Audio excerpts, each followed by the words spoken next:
இறை வார்த்தை மத்தேயு நற்செய்தி 26ஆம் அதிகாரம் 14 முதல் 25 முடிய உள்ள இறை திருவசனங்கள்.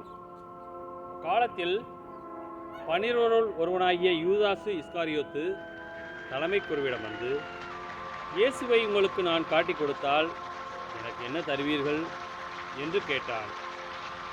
அவர்களும் 30 வெள்ளிக்காசுகளை எண்ணி அவனுக்கு கொடுத்தார்கள்.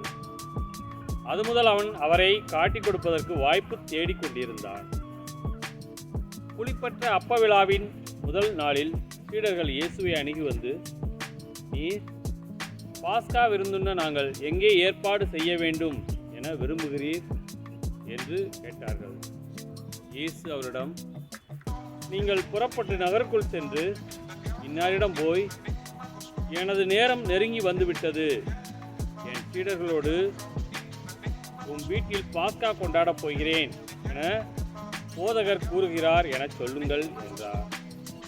இயேசு தங்களுக்கு பணித்தபடியே சீடர்கள் செயல்பட்டு பாஸ்கா விருந்துக்கு ஏற்பாடு செய்தார்கள்.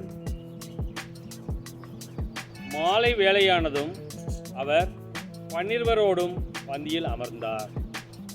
அவர்கள் உண்டு கொண்டிருந்த பொழுது அவர், உங்களுள் ஒருவன் என்னை காட்டிக் கொடுப்பான் என உறுதியாக உங்களுக்கு சொல்கிறேன் என்றார். அப்பொழுது அவர்கள் மிகவும் வருத்தமுற்றவர்களாய், ஆண்டவரே, அது நானோ என ஒவ்வொருவரும் அவரிடம் கேட்கத் தொடங்கினார்கள். அதற்கு அவர், என்னுடன் பாத்திரத்தில் தொட்டு உண்பவனே என்னை காட்டிக் கொடுப்பான். மானிட மகன் தம்மை பற்றி மறைநூலில் எழுதியுள்ளபடியே போகிறார். ஆனால் ஐயோ, அவரை காட்டிக் கொடுக்கிறவனுக்கு கேடு. அம்மனிதன் பிறவாதிருந்தால் அவனுக்கு நலமாய் இருந்திருக்கும் என்றார். அவரை காட்டிக் கொடுத்த யூதாசும், ரபி, நானோ என அவரிடம் கேட்க, இயேசு, நீயே சொல்லிவிட்டாய் என்றார். கிறிஸ்துவின் நற்செய்தி.